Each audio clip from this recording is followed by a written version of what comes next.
suele tener mayor efectividad en el ámbito local, es decir, en los ayuntamientos, para el caso de México, ayuntamientos y alcaldías para la Ciudad de México, aunque esto no quiere decir que no haya posibilidad de llevarlo a una mayor escala.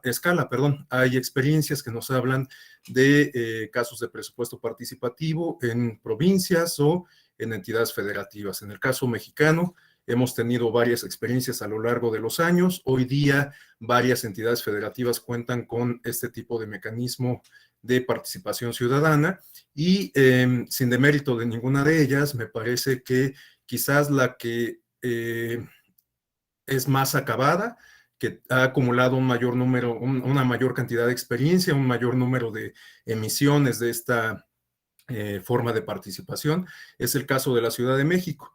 En tal sentido, lo que vamos a hacer es revisar algunos antecedentes históricos de esta figura, el presupuesto participativo.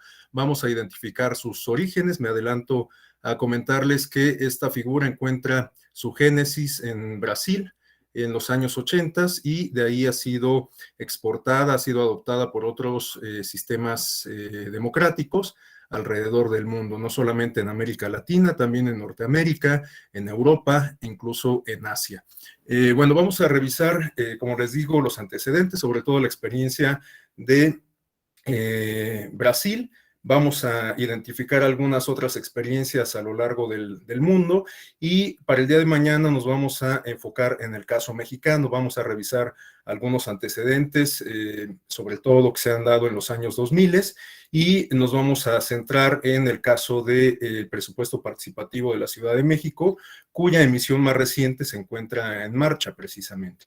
Bueno, igual que en otras ocasiones, me voy a apoyar en una presentación de PowerPoint. Me parece que, como se los comenté ya, puede ser una herramienta didáctica bastante útil. De hecho, varias de ustedes me han solicitado la presentación de la sesión anterior. A quien le interese esta, pues por supuesto está abierta la misma invitación. Únicamente les pediría que me hagan la solicitud por correo electrónico y con todo gusto se los comparto. Bueno, también, igual que las ocasiones anteriores, con independencia de que yo pueda hacer una o dos pausas para que tengamos un intercambio de opiniones a lo largo de la sesión, si alguien desea hacer alguna intervención, algún aporte, alguna precisión, algún complemento, por favor, hágalo con toda libertad. Son absolutamente bienvenidas cualquier participación, cualquier intervención. Bueno, ahora sí vamos a comenzar con la presentación.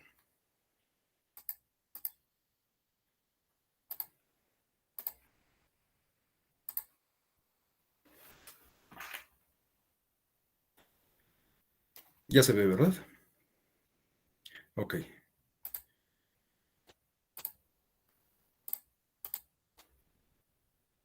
Bueno, en primer lugar, me parece importante señalar algunas premisas básicas, únicamente como para contextualizar, como para tener un referente de introducción y pues quizás recapitular algo de lo que ya ustedes seguramente han visto en estos primeros módulos de este diplomado, ¿no? Estas premisas se refieren a lo siguiente. En primer lugar, conviene recordar que en la actualidad las democracias modernas son sustancialmente representativas. Esto pues parece una verdad de perogrullo, pero no por ello deberíamos de soslayarlo, de considerar que no tiene ninguna importancia este apunte. De hecho, pues, me parece que la tiene capitalmente a la luz de todos estos ejercicios de presupuesto participativo. A estas alturas del partido, seguramente ustedes ya se habrán dado cuenta que las democracias, aun cuando sean sustancialmente representativas, no excluyen la posibilidad de que las y los ciudadanos participen directamente en la toma de decisiones públicas, ¿no? Pero, bueno, pues las democracias son, como lo comento, sustancialmente representativas. Esto es así prácticamente desde los orígenes de la democracia liberal. Ustedes recordarán que, bueno, pues si atendemos a la etimología de la voz democracia, recordaremos que esta se refiere a que el gobierno o el poder recae en el pueblo, ¿no? Y que la referencia obligada la encontramos en la antigua Grecia, en donde conjunto de ciudadanos se solía dar cita en el ágora pública para discutir asuntos de política, asuntos de la polis, los asuntos públicos, ¿no? Pero en la democracia antigua también recordaremos que la ciudadanía era una categoría un tanto excluyente porque solamente aplicaba para un conjunto reducido de personas que eran sustancialmente hombres y que ocupaban una posición importante en la escala social y política precisamente de la ciudad, ¿no? De tal suerte que quedaban fuera de la categoría de ciudadanos, de ciudadanas, las mujeres, los jóvenes, los esclavos, los extranjeros, los comerciantes, etcétera, ¿no? Bueno, esto favorecía que la democracia clásica funcionara en los términos en que la conocemos, es decir, en que todos los integrantes de la ciudadanía se reunían en un espacio para discutir toda la agenda pública y tomar entre todos todas las decisiones, ¿no?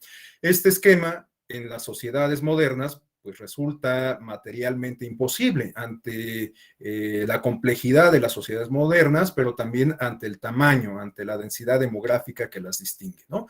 Pensemos que para el caso mexicano, que somos más de 100 millones de habitantes, pues nos diéramos todos cita en algún lugar para tratar de integrar una agenda pública y entre todos los 100 millones de habitantes tratáramos de ponernos de acuerdo para ejecutarla. Pues esto es prácticamente materialmente imposible. Pero esto no quiere decir que en las democracias liberales el poder no siga estando presente o no siga siendo una potestad de las y los ciudadanos, lo que permite el ejercicio del poder que detentan los ciudadanos es justamente el mecanismo de designación de representantes, ¿no? En este sentido, la representación política es un concepto toral en las democracias contemporáneas. ¿Cómo funcionan las democracias contemporáneas? Bueno, pues lo sabemos todos, justamente mediante la designación de representantes, una designación que se hace a través del ejercicio del derecho al voto y en este sentido, pues nombramos agentes que representan nuestros intereses y que toman las decisiones por nosotros y en beneficio de la colectividad, ¿no? Básicamente así podríamos describir las democracias contemporáneas de una manera muy sencilla.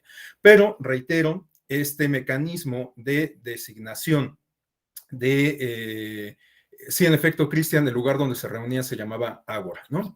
Donde se reunía la población griega para tomar las decisiones públicas. Bueno, les decía que aun cuando la democracia es sustancialmente representativa, esto no quiere decir que no haya posibilidad de que tomemos parte de algunas decisiones de interés público de manera directa, es decir, sin intermediarios, ¿no?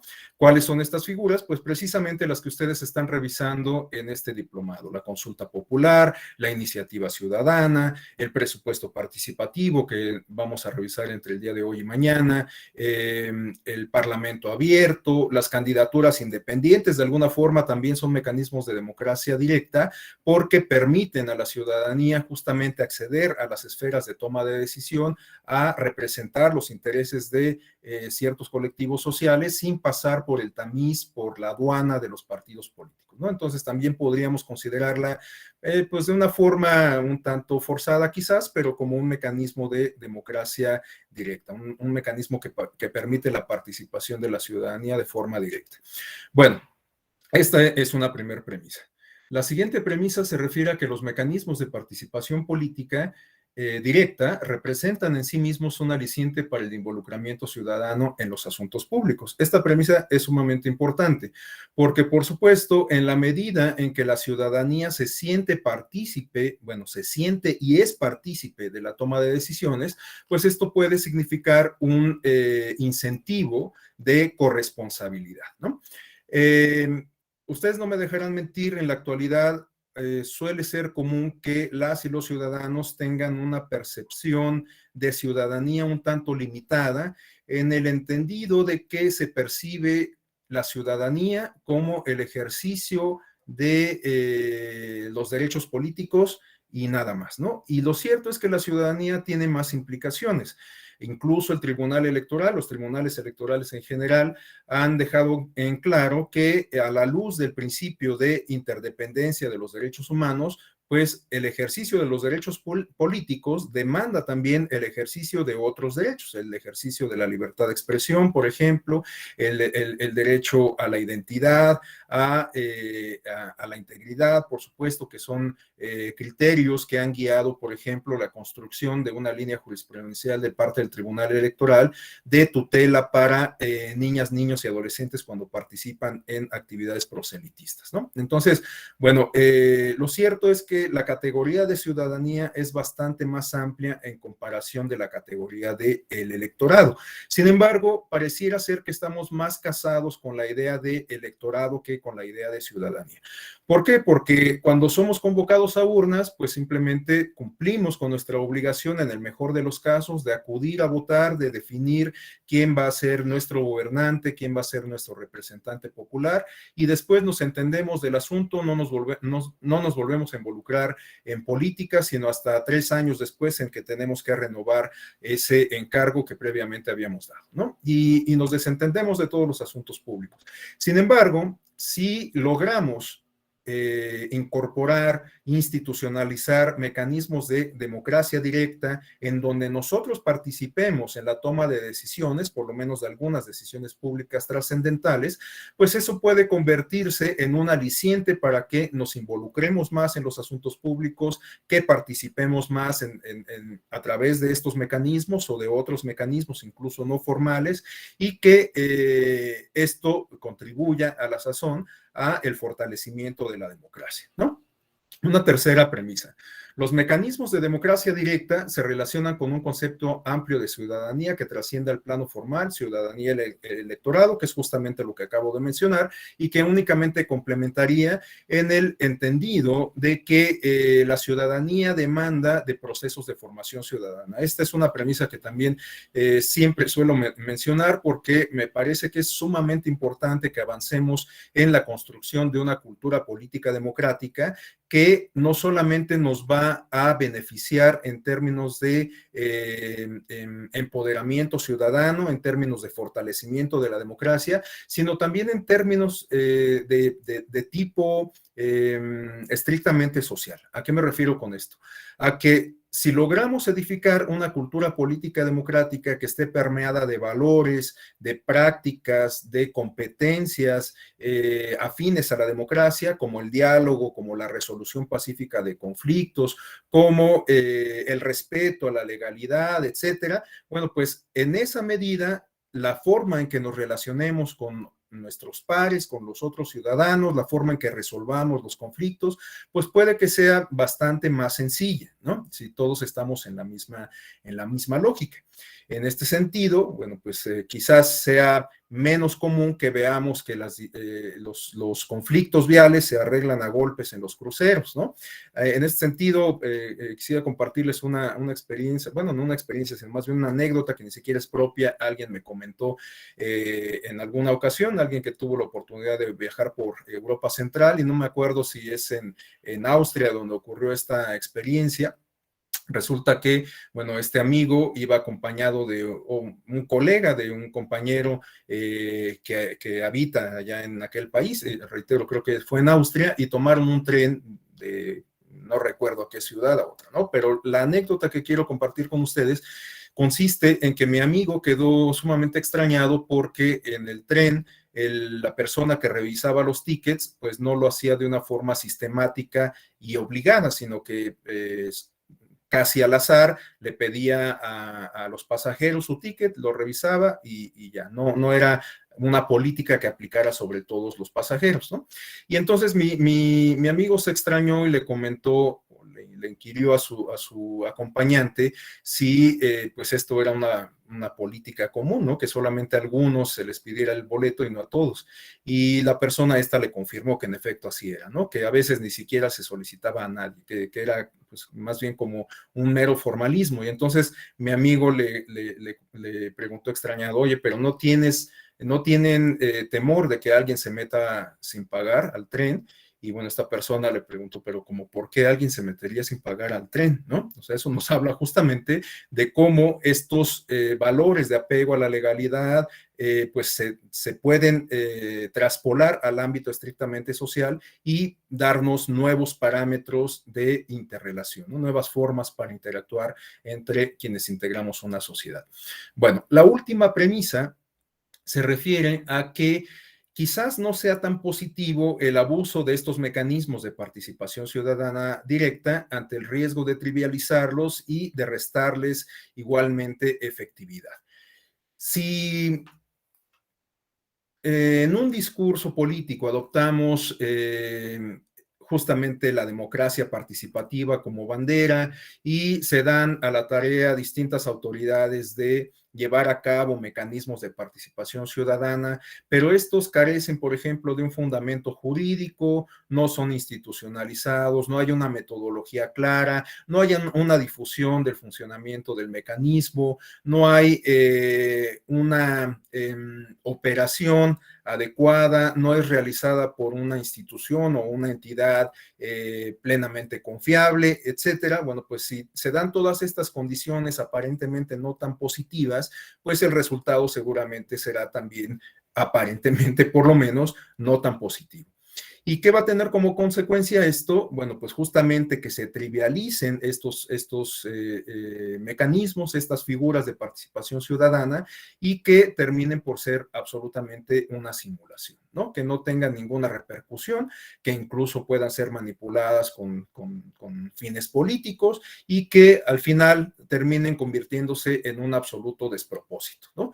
La ciudadanía, al advertir todas estas carencias, todas estas dolencias, todas estas simulaciones, pues quizás en lugar de sentirse motivada para participar en estos mecanismos, pues más bien sienta rechazo, termine generando una percepción de desconfianza y termine alejándose de este tipo de participación. Entonces, bueno, pues es muy positivo que tengamos este tipo de mecanismos, pero hay que ver justamente cómo se diseña, cómo es el diseño institucional, cómo es la base legal que le da sustento y cómo funcionan en la práctica para que hagamos una valoración adecuada de este tipo de ejercicios y estos cumplan con su propósito de empoderar la ciudadanía y fortalecer las democracias. Bueno, a continuación, yo siempre también en todas estas exposiciones que hago me gusta tener una base conceptual, pues para que no llegue yo y les eche un rollo de mi ronco pecho, sino pues que tengamos una base, ¿no? Una base académica. Finalmente este es un programa formativo y pues es importante tener una base conceptual, una base histórica, una base teórica, qué sé yo, ¿no? Entonces, bueno, en este sentido siempre procuro que mis exposiciones cuenten con una base mínima conceptual, con algún tipo de antecedente histórico, etcétera.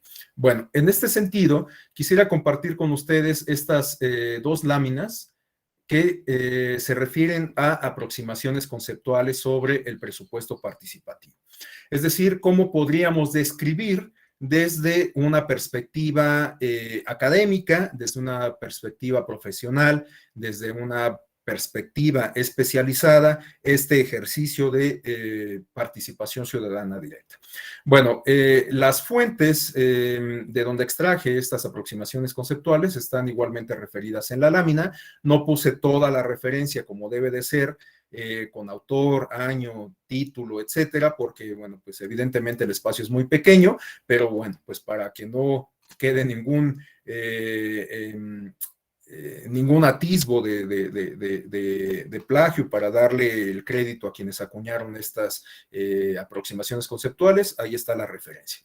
Bueno, en primer término, tenemos que el presupuesto participativo puede definirse como un método, también como un recurso, como un mecanismo, como una práctica, como una modalidad o como un proceso democrático. Esto es muy importante, la clave democrática es sustantiva, en el que un gobierno da a los ciudadanos la oportunidad de participar en la decisión de cómo es distribuido un porcentaje del presupuesto anual en su comunidad. Bueno, pues ya esta base conceptual nos da un poco de luz de lo que podemos entender como presupuesto participativo.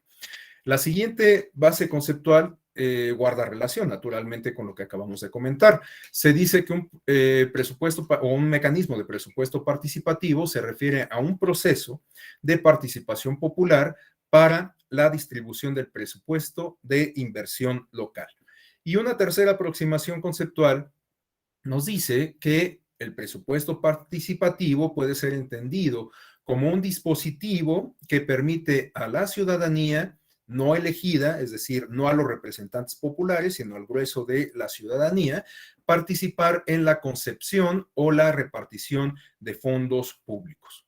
Bueno, para complementar estas aproximaciones conceptuales, tenemos tres más en la siguiente lámina, que nos señalan que el presupuesto participativo constituye un mecanismo por el cual la ciudadanía es habilitada para proponer y votar proyectos que implican un porcentaje flexible del presupuesto del gobierno municipal. Bueno, esta aproximación hace alusión al presupuesto que ejerce un municipio. Les decía que, como lo vamos a ver en un momento más, el presupuesto participativo debe de cumplir con ciertas condiciones para que se garantice su éxito, y estas condiciones son más asequibles, son más favorables para el ámbito municipal, aunque ello no cancela la posibilidad de que el presupuesto participativo pueda llevarse a cabo en una extensión territorial y política más amplia, como puede ser una entidad federativa, una provincia o incluso a nivel nacional. Pero lo cierto es que el mayor número de experiencias exitosas de presupuesto participativo lo encontramos en el ámbito local, en el ámbito municipal. Bueno, la siguiente aproximación conceptual nos dice que el presupuesto participativo es una herramienta que resulta útil para defender los intereses de la población a través de la generación de mecanismos para que la toma de decisiones sea compartida y responda a los intereses de la mayoría de la población, lo cual resulta un valioso refuerzo de la democracia. Esta participación permite consolidar los procesos de inclusión social, englobando a grupos sociales, asociaciones civiles y a los habitantes tanto de barrios, ciudades o regiones. Bueno, hay muchos aspectos que podemos desmenuzar de esta aproximación conceptual. Por un lado, bueno, aquí utilizo una expresión de defender los intereses de la población. Yo lo interpretaría como fortalecer o empoderar a la población, a la ciudadanía, ¿no? Por otro lado, tenemos que se hace referencia a algo que yo ya había comentado en el entendido de que estos mecanismos de democracia directa, y en particular este del cual estamos hablando, el presupuesto participativo, puede generar un incentivo para la participación política y un sentido de corresponsabilidad. Si la ciudadanía participa en la toma de decisiones, puede ser que se sienta más obligada a asumir cierta responsabilidad sobre los asuntos públicos. Y por último, aunque podemos desmenuzar todavía más esta aproximación conceptual, me parece que estos tres apuntes nos sirven como para sintetizar el contenido de la misma, ¿no? El último apunte, el tercero, se refiere a los procesos de socialización. Este tipo de mecanismos de democracia directa, y en específico este del cual estamos hablando, puede alentar la socialización política de una comunidad, ¿no? Si hay incentivos para que la ciudadanía discuta proyectos, para que la ciudadanía se ponga de acuerdo en cuáles son los más adecuados, los que le generan más beneficios a su comunidad, bueno, pues eso implica justamente socializar, ¿no? Establecer acuerdos, establecer diálogos, discusiones, etcétera, ¿no? Entonces, los ejercicios de presupuesto participativo, los ejercicios de parlamento abierto, por ejemplo, suelen ser sumamente importantes en términos de democracia deliberativa, porque no solamente se vota algo, no solamente se define una decisión a través del voto, sino que implica ejercicios de discusión, ejercicios de deliberación. Y esto es sumamente importante en aras de la cultura política democrática a la cual aludía hace rato, porque en muchas ocasiones tenemos la idea de que la democracia implica consenso, de que la democracia implica algo cercano a la felicidad. Esta es una expresión que alguna vez le escuché a Ciro Murayama, el consejero del INE, y lo cierto es que no hay nada más alejado de la realidad. La democracia implica pluralidad, la democracia implica darle voz a las distintas posturas, la democracia implica reconocer la otredad y en ese sentido, si partimos de la premisa de que hay distintas ideas, distintas voces, distintas personas, distintas identidades, pues el alcanzar, la pretensión de alcanzar consensos se hace más difícil. De hecho, incluso en la democracia formal, es decir, en esta que nos permite designar representantes, parte el funcionamiento de esta democracia formal de esta premisa que estoy explicando precisamente, ¿no? Es prácticamente imposible que nos pongamos de acuerdo para designar a un mismo representante. Ante esta realidad, se hace sumamente importante, adquiere mucha relevancia la regla de la mayoría. ¿Cómo vamos a resolver la falta de consenso, la falta de unanimidad? Pues justamente a partir de la regla de la mayoría, ¿no?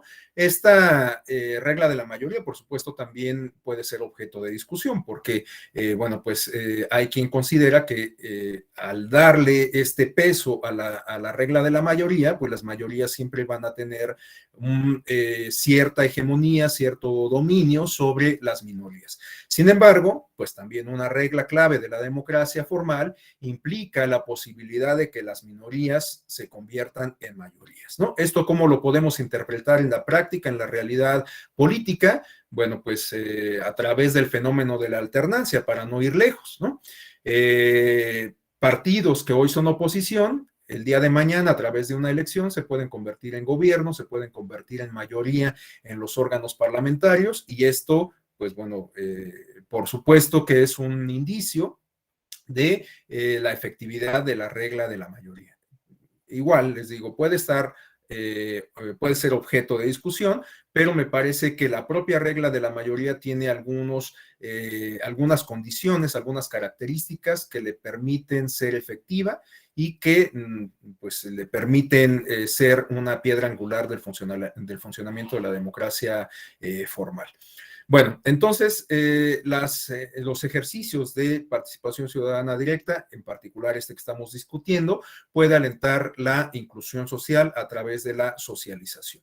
Y por último, la última aproximación conceptual que tenemos en estas dos láminas se refiere a entender el proceso o el modelo o la figura del presupuesto participativo como un proceso a través del cual los ciudadanos, las ciudadanas, de forma individual o bien por medio de organizaciones cívicas, pueden de forma voluntaria y constante contribuir en la toma de decisiones del presupuesto público a través de una serie de reuniones anuales con las autoridades gubernamentales. Bueno, esta aproximación conceptual nos habla de algunas características muy particulares de algunas experiencias de presupuesto participativo.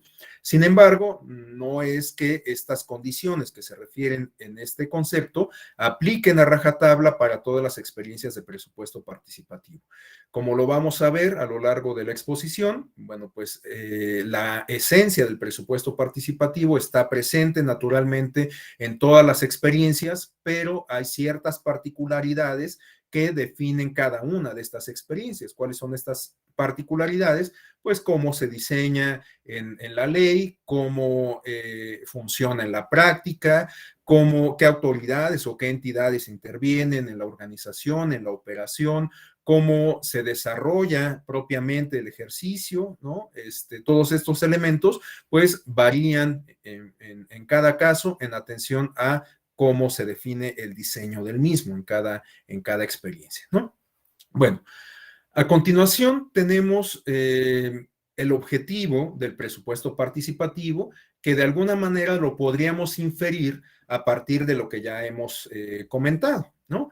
Tenemos en la lámina que esta fuente académica, que se refiere en la parte de abajo, nos señala que los objetivos que persigue el presupuesto participativo consisten en lograr que las comunidades definan por sí mismas los fines y los medios necesarios para superar sus necesidades y para orientar la destinación de los recursos públicos con eficacia, eficiencia y sobre todo con transparencia.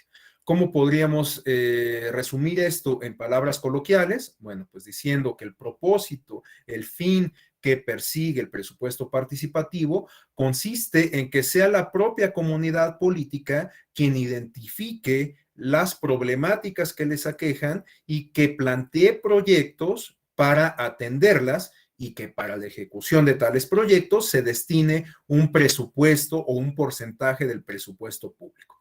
Básicamente así es como podríamos resumir una descripción del presupuesto participativo. Esto lo complementamos con el siguiente apunte, que nos habla más del el origen del presupuesto participativo. Esta misma fuente nos habla de que la aparición del presupuesto participativo, que como les decía se refiere a una experiencia brasileña, coincide con los problemas de gobernabilidad y corrupción que han sufrido varios países y con los esfuerzos de las Naciones Unidas por mejorar la gobernabilidad, la lucha contra la corrupción, el incremento de la transparencia y la rendición de cuentas. Este aspecto de la rendición de cuentas y la transparencia también es sumamente importante en el caso de los presupuestos participativos. En primer término, porque la transparencia tiene que ser hoy día, en la actualidad, una condición indispensable, un distintivo, una característica inherente a las democracias contemporáneas.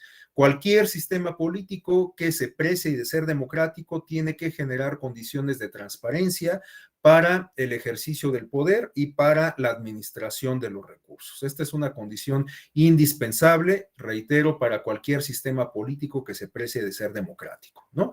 Por lo tanto, pues estos mecanismos de democracia directa que permiten la participación de la ciudadanía en la toma de decisiones públicas, pues también tienen que estar dotadas de estos criterios, tienen que estar dotados de estos criterios de transparencia y de rendición de cuentas, ¿no? Esta es una condición indispensable, no solo para las democracias contemporáneas en términos generales, como lo he referido, sino también para los mecanismos de participación ciudadana. En específico, para el caso del presupuesto participativo, esta condición de transparencia es doblemente importante porque demanda o requiere el ejercicio del presupuesto público. Naturalmente, este ejercicio de recursos tiene que hacerse con absoluta transparencia, con absoluta nitidez. A continuación, vamos a identificar algunos elementos generales que suelen estar presentes en cualquier experiencia de presupuesto participativo. Les decía, estos elementos son, digamos, los que podríamos considerar como inherentes, como obligados a cumplir por cualquier experiencia de presupuesto participativo, aunque la forma en que se adopten estos elementos, pues puede adquirir ciertas particularidades, ciertas características específicas en atención al diseño institucional y jurídico que cada nación, que cada entidad, que cada municipio, que cada provincia dote para este mecanismo, ¿no? Pero aquí tenemos, digamos, como el esquema general, como la receta genérica para llevar a cabo un presupuesto participativo. En primer término tenemos que una condición es que el proyecto sea iniciado por el gobierno, quien ofrece asignar una determinada porción de presupuesto de acuerdo con el proceso de presupuesto participativo. Aquí encontramos ya justamente una primera condición que quizás para el caso mexicano no siempre se cumpla, y me adelanto a la referencia del presupuesto participativo de la Ciudad de México. En el caso de esta experiencia para la Ciudad de México, tenemos que no es propiamente el gobierno quien hace la convocatoria, sino que este mecanismo de participación ciudadana está contenido, está reconocido en la Ley de Participación Ciudadana Local. Y además, en este ordenamiento se establecen todas las reglas de funcionamiento y se señalan todos los actores que participan en el mismo. Y en este sentido se ha otorgado una responsabilidad, una atribución importante a las autoridades electorales para que desarrollen este ejercicio, de tal suerte que para el caso de la Ciudad de México y otras entidades federativas, este tipo de mecanismos son desarrollados por la autoridad administrativa electoral. Esto es un aspecto importante para el caso mexicano, un aspecto significativo, porque, bueno, pues todas estas cuestiones que tienen que ver con participación ciudadana, o muchas de ellas, suelen atribuirse las responsabilidades para su desahogo a las autoridades administrativas electorales, es decir, al INE y a los OPLES. En la actualidad, ustedes lo saben tanto como yo, estamos insertos en un proceso de revocación de mandato, que también es una figura que ustedes van a revisar o ya revisaron como parte de este diplomado, y las autoridades electorales juegan un papel importante en el desarrollo de esa figura de la revocación de mandato. Quien organiza propiamente el ejercicio, instalando casillas, capacitando a los funcionarios electorales que se encargan de recibir la votación, quien se encarga de elaborar los materiales electorales, las papeletas, las urnas, todos los materiales que se requieren para el desarrollo de este ejercicio, es el Instituto Nacional Electoral. Así se estableció en la ley de revocación de mandato.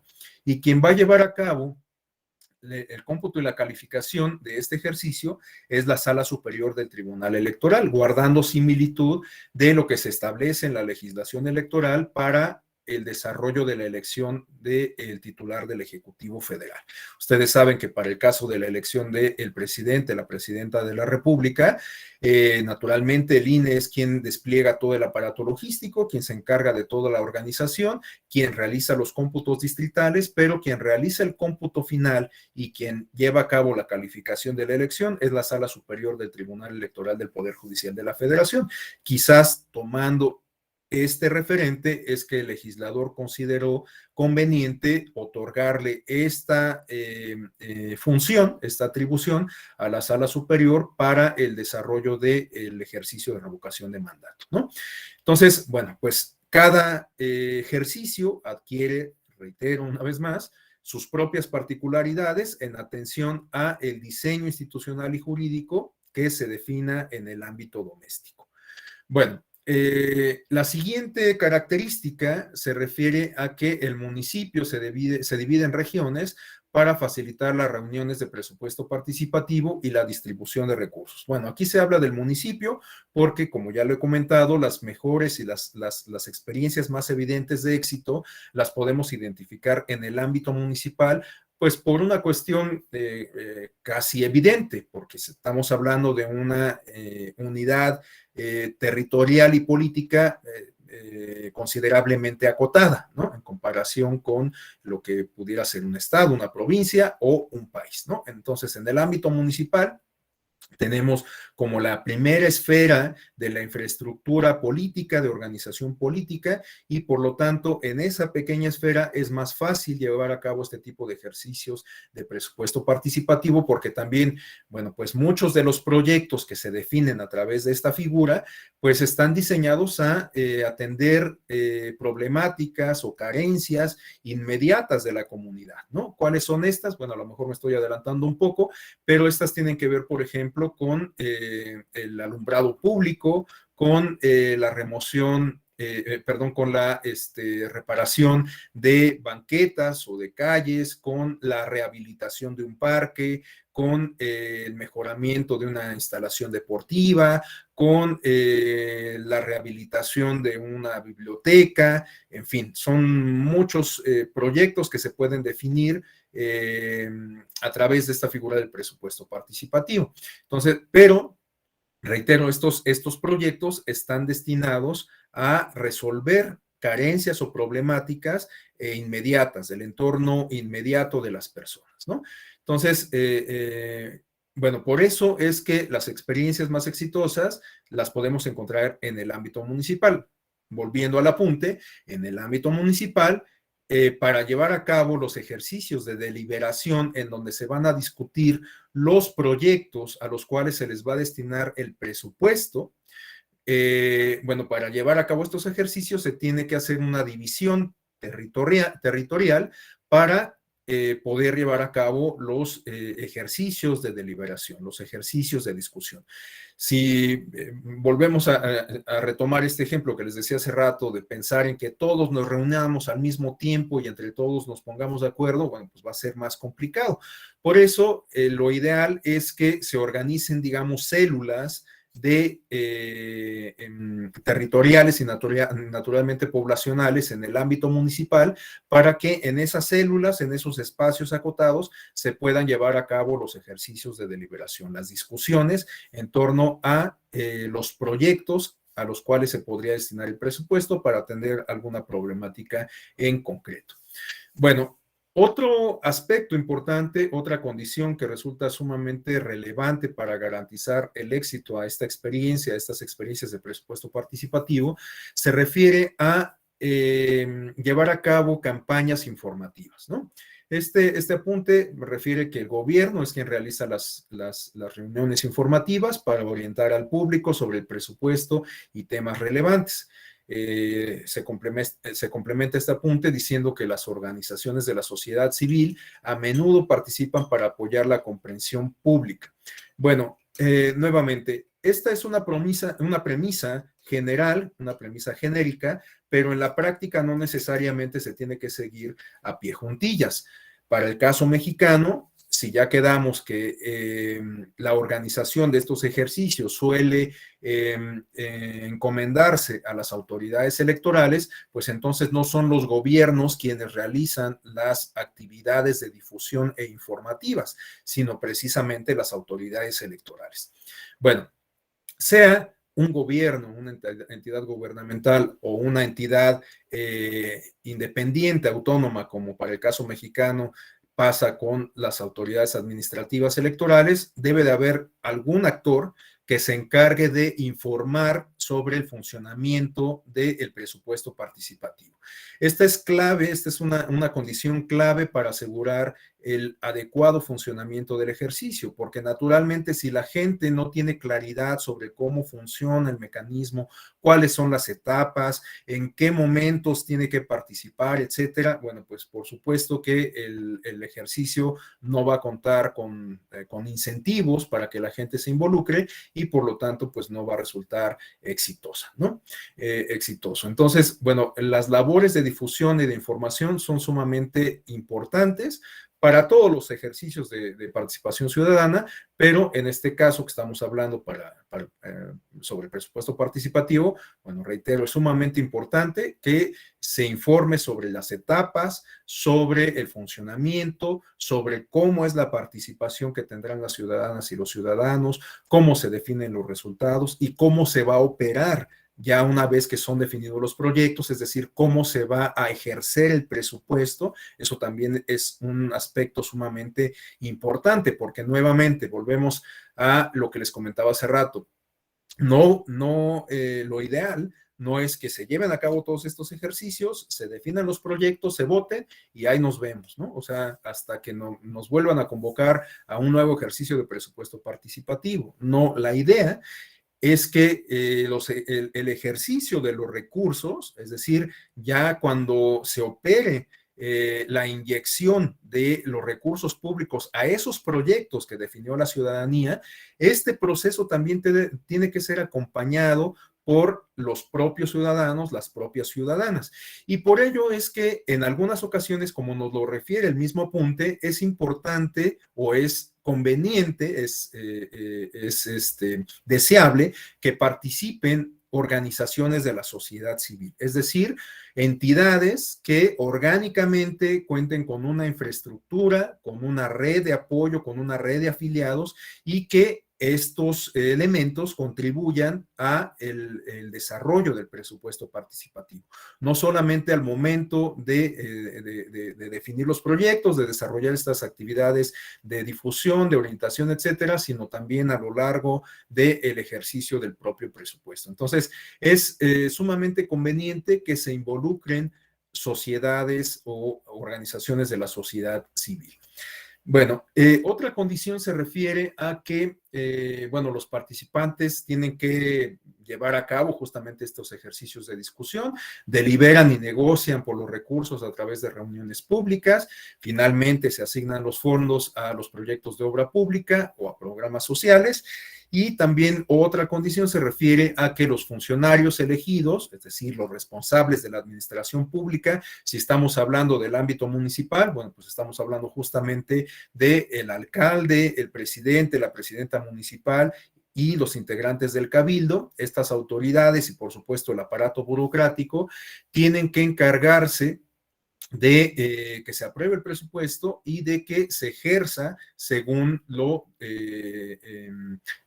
pautado, lo señalado en el diseño institucional, ¿no? También otra condición se refiere a la formación de comités que publica informes para supervisar la ejecución del proyecto, es decir, comités que se encargan de esta parte que yo les comentaba, del acompañamiento ya de la operación del presupuesto, de la inyección del dinero a los proyectos que fueron definidos de manera democrática por la ciudadanía a través de este ejercicio. Y por último, tenemos que el proceso abarca todo un ciclo presupuestario que puede ser de 1 o 2, para el caso mexicano en el ámbito municipal, pues 3 años, y se repite con cada presupuesto, es decir, que es un ejercicio cíclico. A lo largo de una administración, perdón, a lo largo de una administración o en función del calendario que se defina en el diseño institucional, bueno, pues se lleva a cabo un ejercicio cíclico, ¿no? Se van desahogando etapas, se llega a la etapa final de la ejecución del presupuesto, de la implementación de la política pública, del proyecto que se haya definido, y volvemos a empezar, ¿no? Volvemos a llevar a cabo las convocatorias, las actividades informativas, las reuniones de discusión, etcétera.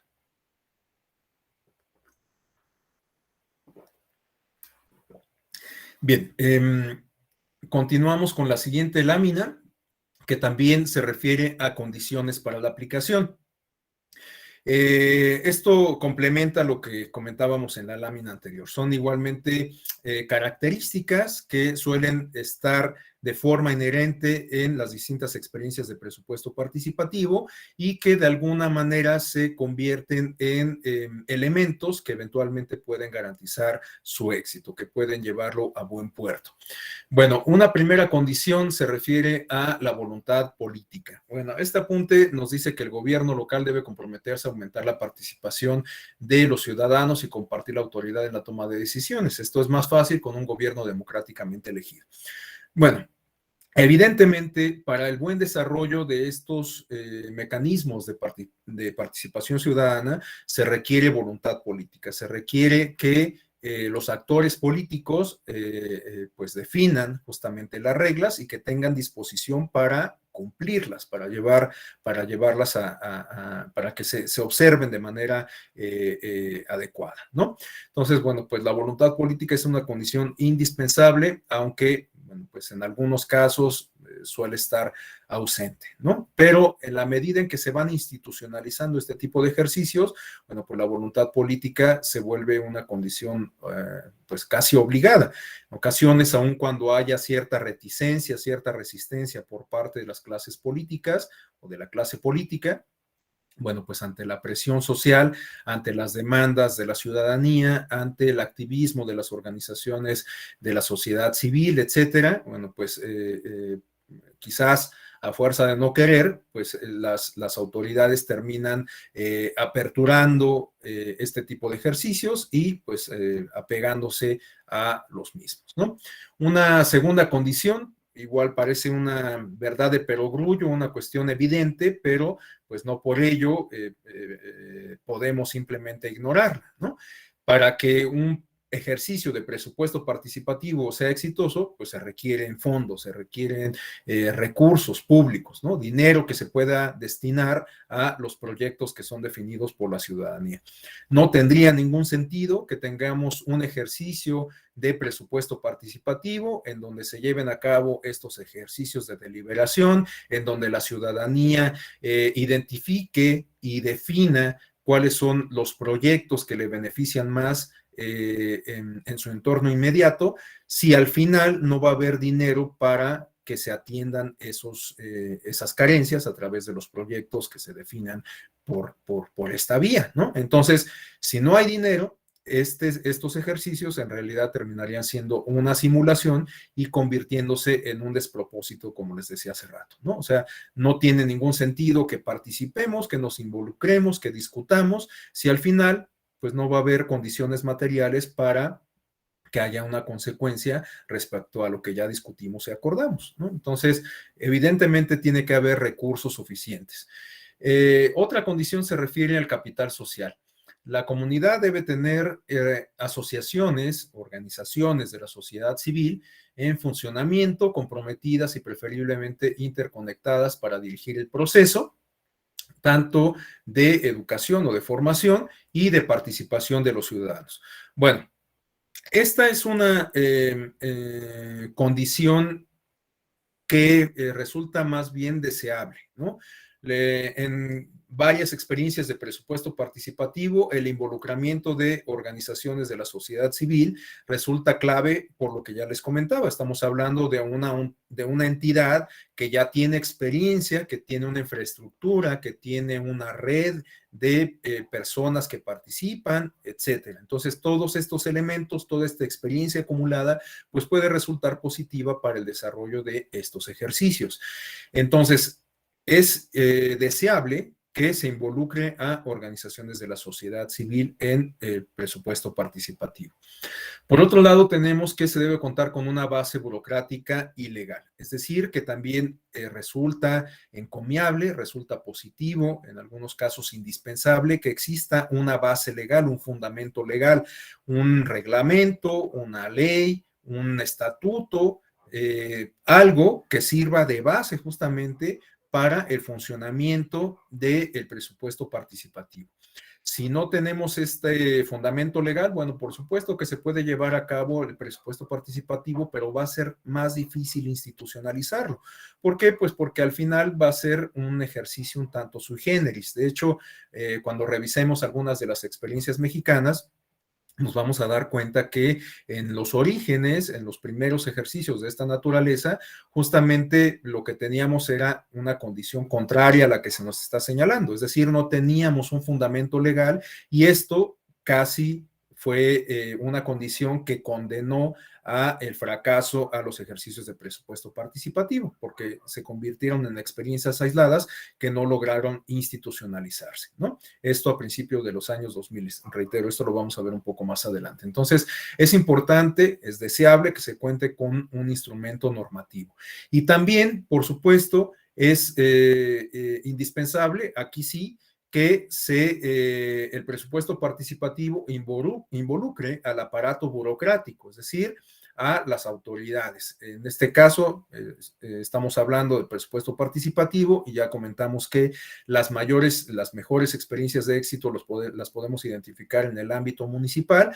Por lo tanto, la administración pública municipal juega un papel sumamente importante en el presupuesto participativo. Quizás no tanto en la organización, sobre todo en modelos en donde la organización se encomienda a una autoridad distinta, como en el caso mexicano, que ésta se encomienda a las autoridades electorales, sino también en la ejecución. Bueno, hay otras entidades, sabemos, otros países que quizás incluso ni siquiera cuentan con una autoridad autónoma, como es el caso mexicano. Ustedes saben que las autoridades autónomas administrativas son distintivas de las democracias latinoamericanas. En Europa, bueno, pues es autoridades como el INE, tribunales electorales, no existen. La función electoral recae en el propio aparato burocrático, ¿no? Bueno, pero en el caso mexicano y de muchos países latinoamericanos, la función electoral recae en autoridades administrativas, de corte electoral, evidentemente, y bueno, el funcionamiento de este tipo de mecanismos también se atribuye a las autoridades electorales, ¿no? Pero bueno, hay otros casos, reitero, en donde la propia organización del ejercicio recae en la autoridad administrativa municipal y la ejecución del presupuesto, pues evidentemente también recae en esta misma entidad. Otras condiciones se refieren a un tamaño pequeño, el escenario, al menos las unidades de toma de decisión del proceso de presupuesto participativo, no debe ser tan grande como para desalentar la acción colectiva, esto que ya les comentaba, ¿no? Las mayores experiencias de éxito las encontramos en el ámbito municipal y aún así se tienen que llevar a cabo estas fraccionalizaciones del territorio y de la densidad demográfica para que resulte más fácil el desahogo de los ejercicios de deliberación, ¿no? Entre más compactos sean los grupos de discusión, pues más fácil se puede avanzar en el establecimiento de acuerdos y la definición de proyectos. Bueno, otro aspecto se refiere a la descentralización política. Los alcaldes y concejales deben haber sido electos por medio de procesos democráticos. Bueno, este apunte guarda relación con uno que ya habíamos comentado. Idealmente, estos ejercicios de participación ciudadana directa tienen mayores posibilidades de éxito si se acompañan con el apoyo de funcionarios electos democráticamente. En aquellos casos en donde los representantes populares, los encargados del ejercicio de gobierno, llegan por una vía distinta a la de las urnas, bueno, pues este tipo de mecanismos de participación ciudadana casi que están condenadas al fracaso, ¿no?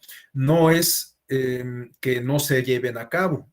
El asunto es que pues adquieren ciertas características que quizás no podríamos considerar democráticas, ¿no?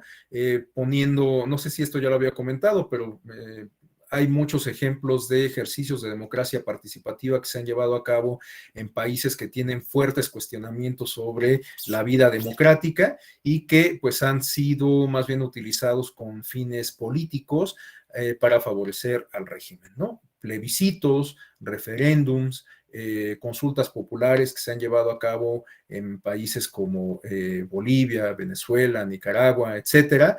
Bueno, pues en realidad han sido más bien ejercicios que, lejos de considerarse democráticos, terminan por convalidar el régimen existente, ¿no? Entonces, aún en aquellos países en donde haya fuertes señalamientos, en aquellos espacios políticos en donde haya fuertes señalamientos de carencias democráticas, puede ser que también se lleven a cabo estos ejercicios, pero evidentemente, pues igual puede que estén viciados desde el origen, ¿no? En lugar de que sean mecanismos que propicien el empoderamiento ciudadano, que fortalezcan la democracia, pues terminan siendo ejercicios que convalidan, que legitiman al régimen. Bueno, las últimas características, las últimas condiciones se refieren a la deliberación. Esta es una condición indispensable que ya hemos comentado. Es fundamental que las y los ciudadanos participen en espacios deliberativos, que discutan, que se pongan de acuerdo, que entre ellos se definan los proyectos a los cuales se va a destinar el presupuesto. Esta es una condición indispensable en todos los casos de presupuesto participativo. Y las últimas dos se refieren a la supervisión centralizada. Bueno, la supervisión en general, lo podríamos decir así, en el entendido de que la alcaldía debe estar directamente involucrada en la coordinación del proceso de presupuesto participativo, aunque hay otros casos en donde no solamente la propia autoridad encargada del ejercicio del presupuesto es quien establece mecanismos de seguimiento, sino que a partir de las características que definen el diseño institucional, puede haber otros actores que se encargan del seguimiento del presupuesto, ¿no? Organizaciones de la sociedad civil, comités creados ex profeso para acompañar todo el proceso del ejercicio del presupuesto, entre otros ejemplos. Y por último, tenemos que los presupuestos participativos deben de contar con reglas e información asequibles, es decir, reglas simples e información sencilla, o por lo menos debe de tratarse de que todo el mecanismo, todo el diseño institucional, todas las partes que integran la figura del presupuesto participativo puedan ser explicadas de manera fácil, simple, para que las y los ciudadanos tengan claridad, para que entiendan con mayor nitidez cómo funciona el presupuesto y esto aliente su involucramiento en el mismo, en el ejercicio de presupuesto participativo. Bueno, estas son, digamos, como las condiciones generales con las cuales debe de cumplir cualquier ejercicio de presupuesto participativo. Ahora, hay ciertos dilemas sobre el diseño institucional. Después de esta lámina, si quieren, bueno, de estas dos láminas, después de estas dos láminas podemos quizás hacer un corte para tener algún intercambio de opiniones. Bueno, hay ciertos dilemas sobre cómo construir, cómo definir el diseño institucional de los ejercicios de presupuesto participativo. Hay, por lo menos, podemos identificar dos posturas en torno a este dilema, ¿no? Un enfoque de necesidades inmediatas contra la planeación a largo plazo. Es decir, que hay quienes consideran que una clave del éxito del presupuesto participativo estriba en enfocar las discusiones en un rango amplio de necesidades prácticas e inmediatas. Es decir, que hay quien considera que es mejor que los ejercicios de presupuesto participativo permitan la discusión sobre un universo de temas, un universo de problemáticas muy amplio, pero que puedan ser atendidos de manera inmediata, en el corto plazo, ¿no? Y hay quien considera que quizás este tipo de ejercicios podrían dar la pauta para pensar en el desarrollo de proyectos de mediano y largo aliento, ¿no? Entonces, este es un dilema que no ha quedado del todo resuelto. En lo particular, yo me decanto por la primera postura, ¿no? Por esas necesidades, esas problemáticas que demandan de una atención inmediata a corto plazo y que pueden, porque hay varias cuestiones que me hacen pensar que es mejor que decantarse por esta posibilidad. Una de ellas es, digamos, la cuestión temporal y la cuestión propiamente del presupuesto, ¿no?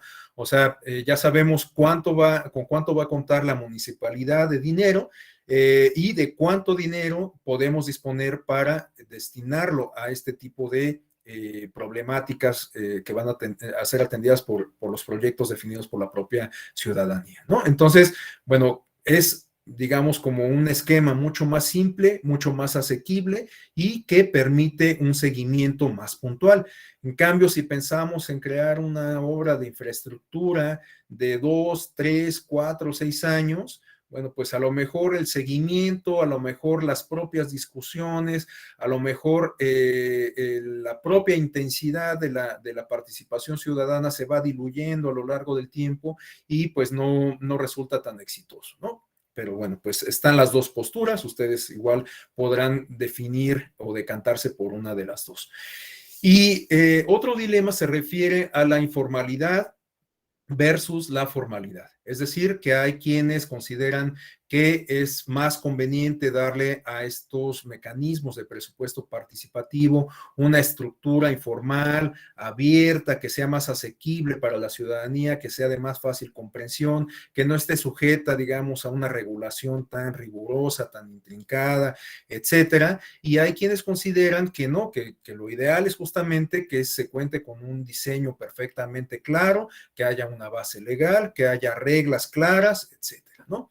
En este caso, yo me decanto por esta segunda opción. A mí me parece que sí es importante que haya un diseño institucional claro, preciso, definido, en donde podamos identificar cuáles actores participan, con qué responsabilidad, qué le compete a cada uno, y que porque considero que todo esto pues va a favorecer un adecuado desarrollo del presupuesto participativo. Sin embargo, sí estoy de acuerdo en que todo esto, todo este diseño institucional, legal, etcétera, tiene que ser traducido en lenguaje ciudadano para que el grueso de la población entienda cómo funciona y esto mismo incentive su participación, ¿no? Entonces, bueno, pues yo me decanto por esa segunda opción. Ahora, en esta lámina tenemos algunos pros y contras muy genéricos, por supuesto, sobre el funcionamiento del presupuesto participativo. Entre las ventajas tenemos, por ejemplo, que se fomenta una ciudadanía informada, más activa, se establecen incentivos para la participación, etcétera. Otra ventaja consiste en la redistribución de recursos. En este sentido, bueno, pues la ciudadanía tiene la posibilidad de definir a qué se designan por lo menos un porcentaje de los recursos públicos, ¿no? Entonces, pues esto de lo que nos habla justamente es de una redistribución, de una distribución de los recursos públicos en donde la ciudadanía juega un papel importante. No es una responsabilidad que se designe o que sea competencia únicamente de las autoridades electas, sino que en este caso, bueno, pues la propia ciudadanía tiene la posibilidad de definir cómo se distribuye por lo menos un porcentaje del presupuesto público. También mejora la eficiencia fiscal en el ejercicio de los recursos. Bueno, favorece la eficiencia fiscal, favorece la transparencia, favorece el ejercicio de efectivo de los recursos públicos, etcétera. Por otro lado, pues se promueve la transparencia, ya lo habíamos acordado también, esta es una condición indispensable de cualquier democracia, ya lo apuntábamos, y en el caso del presupuesto participativo, pues evidentemente la condición de transparencia es indispensable. Y también aumenta el cumplimiento tributario, este también puede ser un aspecto sumamente encomiable. Si la ciudadanía advierte que el presupuesto se ejerce en un beneficio inmediato, bueno, pues puede que se vea mayormente motivada a cumplir con sus obligaciones fiscales, ¿no? Porque advierte que ya los recursos no se quedan en la esfera de lo macroeconómico, sino que ya descienden al ámbito más cercano a el ciudadano o la ciudadana. Sin embargo, bueno, pues como prácticamente cualquier aspecto de la vida, tenemos ventajas y también tenemos desventajas. Entre las desventajas tenemos que, pues en algunas ocasiones, la ciudadanía muestra falta de interés, argumenta o se enfrenta, no es solo que lo argumente, sino que se enfrenta a falta a la ausencia de medios de movilidad, ¿no? Pensemos, por ejemplo, en aquellos casos de comunidades apartadas, de comunidades rurales, comunidades indígenas, incluso en los propios ámbitos urbanos, pues bueno, no es lo mismo que vivamos en Chimalhuacán, que es una zona conurbada a la Ciudad de México, o que vivamos en Tecama, que es igual una zona conurbada al Estado de México, a que vivamos en la Colonia del Valle o en Coyoacán, ¿no? Esta es una realidad a todas luces, o sea, hay ciertas diferencias en el ámbito urbano y conurbado que también puede tener implicaciones importantes en el desarrollo de estos ejercicios. Otro aspecto que podríamos identificar en las desventajas se refiere a la insatisfacción con el proceso o sus resultados, ya que esto puede desalentar que se repita su implementación. Bueno, lo que ya comentábamos, o sea, si el ejercicio termina siendo una simulación, si no hay dinero para atender las demandas que se definieron mediante este proceso, bueno, pues la gente se va a sentir desincentivada, no va a encontrar ningún motivo para participar, ¿no? Otra desventaja se refiere a que debido a que el presupuesto participativo llega a las personas que ya están involucradas en la política, el formato corre el riesgo de dar a estas voces la apariencia de una mayor legitimidad.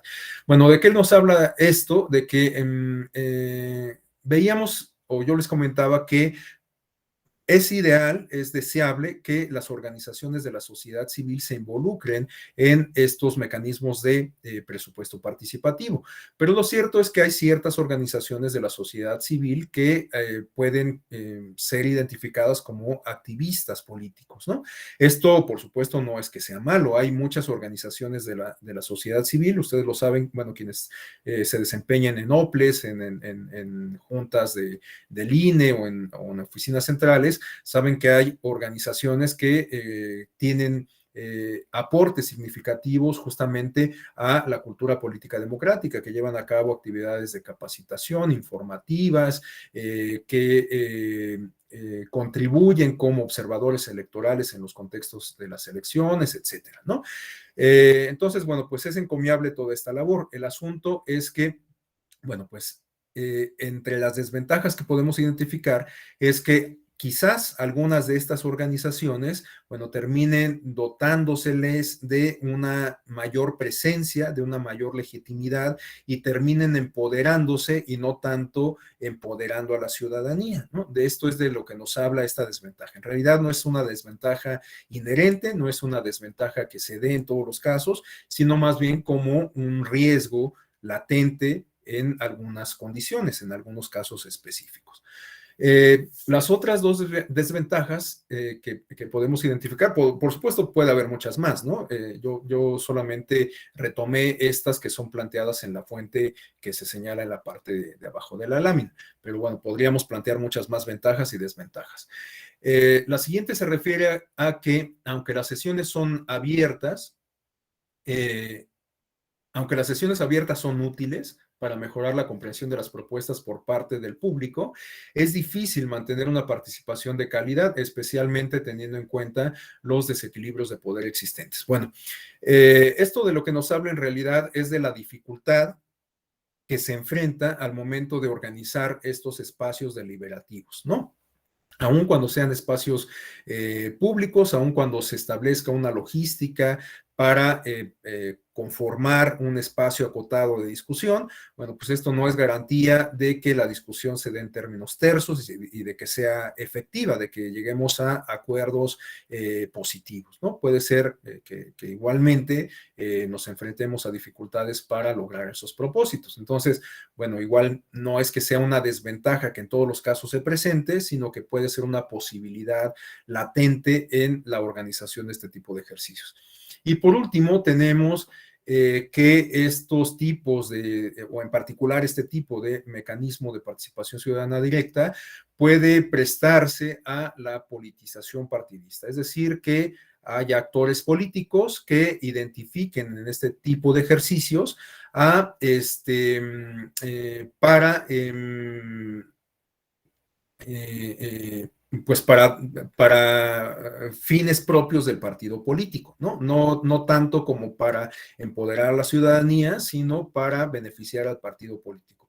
Quizás puede ser que el presupuesto participativo sea visto como un mecanismo para generar clientelas, ¿no?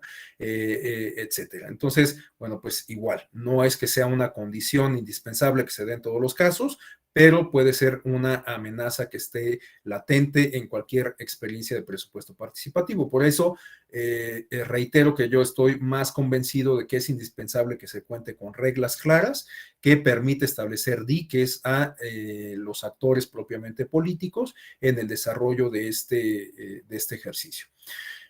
Bueno,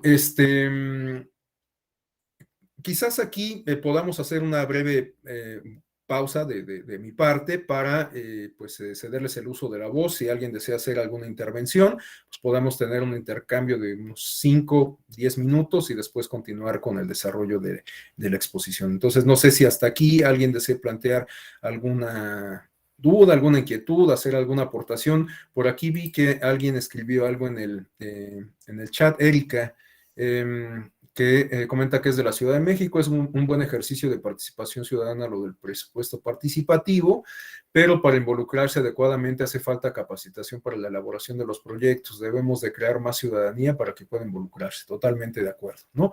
De hecho, bueno, pues pueden haber muchos proyectos, como les decía, algunos de ellos pues quizás hasta suenen un tanto triviales, ¿no?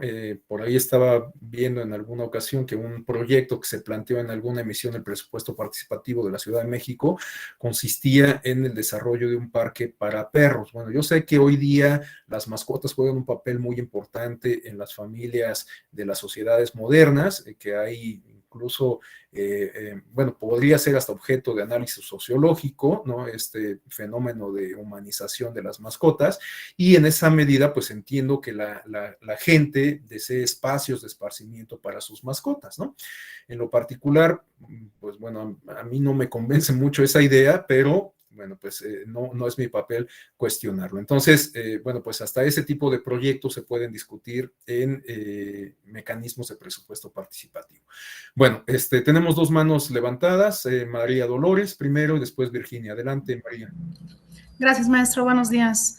Tengo una pregunta para ver cuál es su percepción. El presupuesto participativo también aquí de la Ciudad de México está muy, bueno, se difunde mucho en reuniones presenciales, no se diga en redes sociales, en medios de comunicación. Sin embargo, el porcentaje de participación es muy bajo, muy, muy bajo. Creo que anda sobre el 3% en el último ejercicio. En alguna ocasión participé presentando un proyecto, Mi Casa, Su Casa, la tienen aquí en la colonia Escandón, y creo que ahí lo que yo alcancé a identificar, pero obviamente partiendo de que tengo un conocimiento sobre geografía electoral, es que, bueno, la colonia Escandón, mejor dicho, la Escandón se divide en dos secciones, sección 1, sección 2, pero está mal trazado, o sea, para el presupuesto participativo está mal trazado. En lugar de tomar en cuenta una avenida tan importante que es Patriotismo, que divide la 1 de la 2, toman en cuenta una calle no principal y entonces las personas que vivimos en el extremo de Escandón tenemos que votar en una casilla en donde primero es muy lejana la ubicación, pero segunda, la mayor parte de los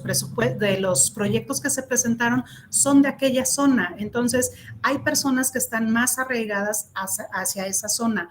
No sé si pudiera ser que eso, lo que yo viví, pudiera influir en otros casos, en otros lados, y ello desanime la participación o qué es lo que pasa, porque bueno, pues siempre se ha dicho, y así lo creo, la democracia viene desde lo local, el ver resultados en mi colonia, en la zona por donde circulo, digo, me genera, y no lo digo solamente en un sentido personalista, pero más involucramiento, más identidad, más sentido de pertenencia, sin embargo no lo hay. ¿A qué se deberá la poca participación en este tipo de ejercicios? Gracias. Gracias, María. Bueno, pues estoy completamente de acuerdo con usted en varios aspectos, ¿no? En varios puntos. Esto que usted comenta del diseño o el trazado que se hace, bueno, pues sin duda es un reto, ¿no? Es un reto importante y este reto pues tiene que atender a las percepciones o la experiencia de de las propias autoridades electorales en el ámbito local. Me refiero a las juntas locales y distritales, ¿no? Porque ellos son quienes tienen la mayor pulsación pues de las propias problemáticas, del sentir de la ciudadanía y de lo que ocurre a ras de tierra, ¿no? Entonces, me parece que es un reto importante que quizás todavía no se ha logrado resolver del todo, quizás porque no se ha avanzado lo suficiente en la institucionalización del proceso o de la figura. Y esto también guarda relación con la otra parte que usted comentaba sobre los bajos niveles de participación en este ejercicio, ¿no? Quizás todavía no se ha creado una percepción sobre una percepción positiva en torno a la efectividad de este presupuesto y a los beneficios que trae consigo, ¿no? Y esto tiene que ver con lo que ya comentábamos también hace rato, o sea, el asumirnos como electores y no como ciudadanos, ¿no?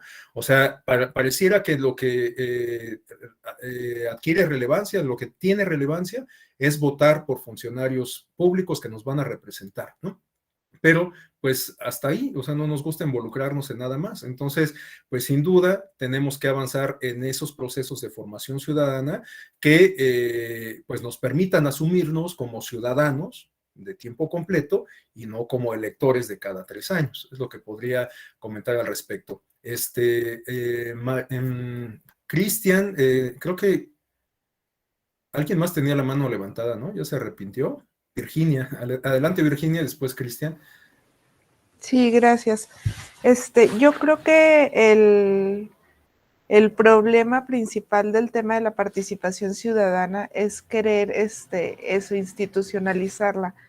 Yo ahí tengo como el punto de que si bien debemos de darle, o nosotros como participantes de alguna institución electoral, tenemos la obligación de promover la educación cívica, la participación ciudadana, etcétera. Yo creo que lo importante es sembrar como la semilla. Sin embargo, querer nosotros llevar las riendas, el control, eso es lo que genera el desencanto, o al menos es lo que yo he visto en la práctica y en la experiencia. Yo les comento, aquí en Chihuahua llevamos el presupuesto participativo en el municipio de Chihuahua. Hay otros municipios donde ha habido ejercicios, pues que yo podría decirles que sumamente vergonzosos, pero se ha reglamentado y se han llevado a cabo a base de experiencia algunas cuestiones. Por ejemplo, la distritación. Por distrito la gente puede ingresar sus proyectos y hemos tenido bastante participación ciudadana. Si bien el Instituto Estatal Electoral no es autoridad responsable, sí coadyuva siempre que el ayuntamiento solicite el apoyo. Y en reiteradas ocasiones, de hecho en todos los presupuestos participativos que hasta ahora está por celebrarse el cuarto, en todos ha colaborado el Instituto Estatal Electoral. En el primero, pues fue un fiasco. En el segundo, ya empieza la gente a registrar sus proyectos y hay un comité que determina pues si es viable, ¿no? Por el tema de presupuesto, jurídicamente, si está dentro de las atribuciones, etcétera. Hace un análisis completo. Y posteriormente, ellos mismos, la ciudadanía, hace su campaña. Entonces, eso, el año pasado, no por pandemia, se hizo la elección a través de internet, registraba uno su CURP y con eso podía ingresar previamente y luego ya el día de la votación ingresaba uno a votar.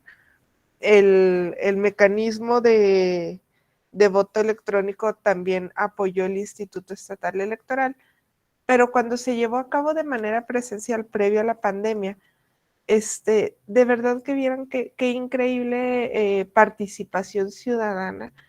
O sea, realmente parecía una fiesta cívica. ¿Por qué? Porque todas las personas que inscribieron algún proyecto, pues ahora sí que se dividieron en la ciudad, se fueron a las mesas receptoras de votación, e incluso salían a la calle y están en la calle. Oye, te invito a pasar a votar, mira, te explico. Y, o sea, realmente era fiesta ciudadana, pero por el tema de que nosotras como ciudadanos, realmente considerábamos que era un ejercicio propiamente nuestro, o sea, y lo comento porque yo, pues es un instrumento de participación. En el caso de Chihuahua es social. ¿Por qué? Porque participa cualquier habitante. Entonces, es un instrumento que yo quiero muchísimo y más porque participamos nosotros en un proyecto del kinder de mi hijo. Afortunadamente ganó y vaya, hemos visto como todo el proceso, ¿no? Desde la planeación hasta ya ahora sí que la ejecución de la obra. Entonces esa es la experiencia aquí y creo que eso, el tema de querer institucionalizar a la ciudadanía, si bien sí hay que democratizar la educación, creo, y la educación cívica y la educación y el conocimiento respecto a la participación ciudadana, creo que no hay que llenar tanto de candados y reglamentar y etcétera, todos estos mecanismos de participación porque los corrompen. Ese es mi punto de vista. Gracias. Gracias, Virginia. Bueno, pues usted vuelve sobre este dilema entre, digamos, institucionalizar o desarrollarlo en un terreno más informal, ¿no? A partir de la experiencia que usted nos comparte, pues a lo mejor lo ideal en esa localidad o bueno, en aquella entidad de Chihuahua, pues a lo mejor lo ideal es que no se institucionalice. Esto también es importante considerar el contexto, ¿no? Yo en lo particular creo que muchas de las instituciones democráticas podrían funcionar de una manera, digamos, más ágil, más libre, en la medida justamente en que la ciudadanía se empodere, ¿no? Pero me parece que es importante que tengamos por lo menos algunas instituciones de tránsito, ¿no? O sea, si imaginen ustedes lo que va a ser algún momento, bueno, ojalá que suceda, en que las elecciones sean plenamente confiables, hoy lo son, pero aún así hay ciertos señalamientos, parece que un tanto irresponsables en algunos casos, en torno a las autoridades electorales y los propios resultados, ¿no? Entonces, si esta realidad fuera distinta, a lo mejor ni siquiera necesitaríamos autoridades como el INE o los tribunales electorales, ¿no? Entonces, a lo mejor si algún día logramos consolidar nuestra democracia, logramos construir una cultura política democrática adecuada, pues a lo mejor instituciones como las que hoy tenemos, terminemos siendo instituciones de tránsito. Digo, va a ser triste por todos nosotros, ¿verdad? Pero en aras de un proyecto de Estado, pues vamos a estar en otro plano completamente, ¿no? Pero bueno, pues hoy por hoy esto no es así. Entonces, esto lo comento porque yo sí soy de la idea, por supuesto respeto mucho su postura, pero yo soy de la idea de que tenemos que contar con algunos elementos que nos permitan pues sentar las bases por lo menos de este tipo de ejercicios, aunque después pues ya queden en manos de la ciudadanía y bueno, pues sean las y los ciudadanos, seamos las y los ciudadanos quienes les demos forma y los desarrollemos, ¿no? Pero bueno, pues eso es lo que yo considero. Bueno, rápidamente tenemos dos intervenciones más para no dejarlos con la mano levantada, únicamente les pediría ser breves a Cristian y a Francisco para continuar con la exposición. Adelante, Cristian. Sí, gracias. Bueno, rápidamente nada más comentar que yo estoy de acuerdo respecto al diseño institucional, que se haga de una manera formal.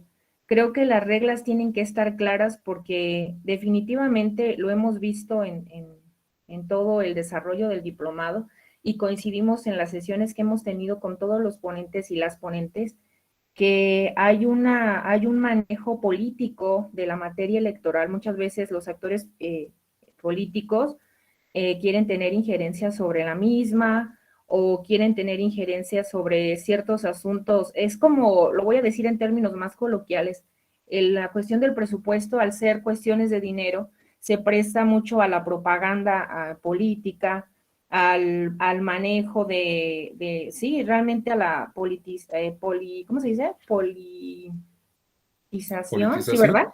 Sí, gracias. Exactamente, entonces sí estoy de acuerdo, efectivamente lo que decía Virginia, bueno, es un ejemplo de que se llevó a cabo un ejercicio de manera exitosa, pero creo que como en todo en la vida, creo que las reglas claras nos van a dar las pautas para cómo deben manejarse las cuestiones, para quién se dirige, quiénes pueden y de qué manera van a participar, cada quien agarrar el pedacito que le toca de la participación. Entonces, básicamente sí estoy de acuerdo en que se haga de un diseño institucional formal. Gracias. Gracias, Cristian. Bueno, tenemos una última intervención por ahí. ¿O se arrepintió Francisco? No, adelante. Sí, prof, yo creo que son dos cosas, ¿no? Por ejemplo, una de las primeras que platicamos con Edgar Ramírez del CIDE era que no existen, por ejemplo, un cuerpo de profesionales en la administración pública que puedan entender las políticas públicas, como tanto, y que exista un compromiso de que las decisiones que se toman, pues puedan tener alguna consecuencia, ¿no? Él sugería que se necesita conformar un corpus, ¿no? De burócratas quizás profesionalizados, no como el cuerpo de la administración pública y esa diferenciación entre lo político y entre lo que es política y administración pública. Esa es una primera aproximación. Y la segunda, me parece que es la propia naturaleza de las políticas públicas. Como comentaba Virginia, en realidad las políticas, hasta para definir el proceso de políticas públicas, por ejemplo, ¿no? Es decir, no hay un acuerdo en cómo empezamos cuál es el primer paso, ¿no? Entonces, se me hace que siempre es como este proceso de ensayo y error, ¿no? Empezamos a ver qué es lo que funciona y vamos depurando. Después de eso, pues ya podríamos institucionalizar una agenda en política pública y definir la importancia, porque al final de cuentas esos procesos de participación ciudadana lo que son eso, un intento porque las necesidades de la población se puedan llevar a la agenda institucional y el Estado en este caso pueda tomar participación. Básicamente es eso. Sí, estoy de acuerdo en general con lo que usted comenta. De hecho, el tema de políticas públicas es todo un tema en el caso mexicano porque, bueno, pues hay autores clásicos como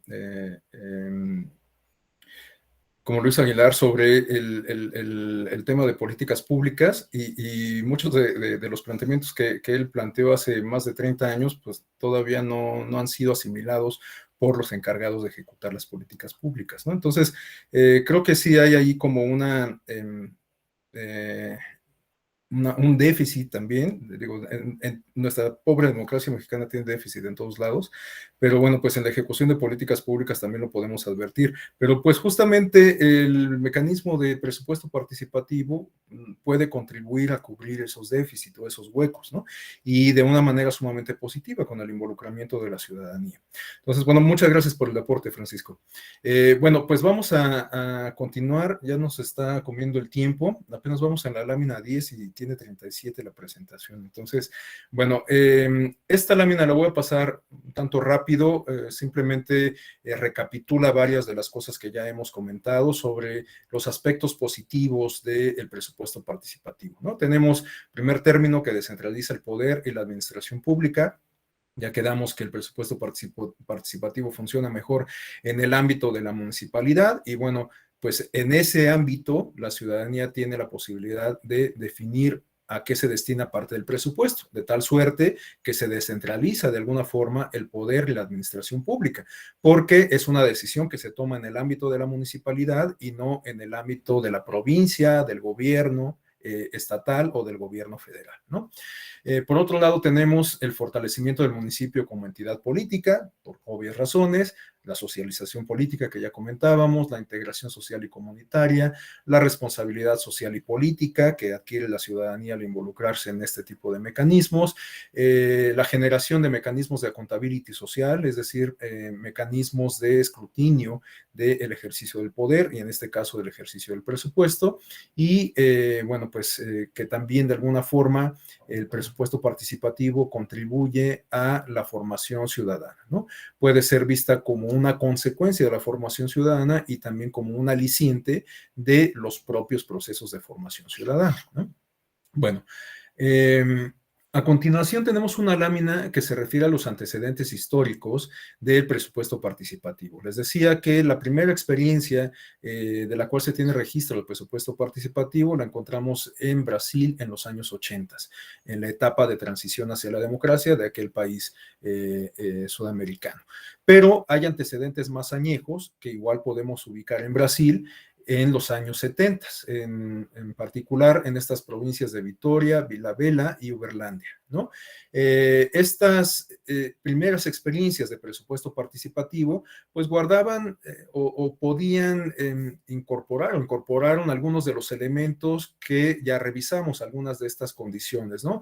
La convocatoria que viene desde el ámbito de la autoridad municipal, la posibilidad de que la ciudadanía defina proyectos y que el gobierno municipal destine parte del presupuesto para la atención o el desarrollo de esos proyectos que buscan atender problemáticas concretas muy particulares. Bueno, esos primeros antecedentes los encontramos, reitero, en los años 70 en estas provincias de Brasil.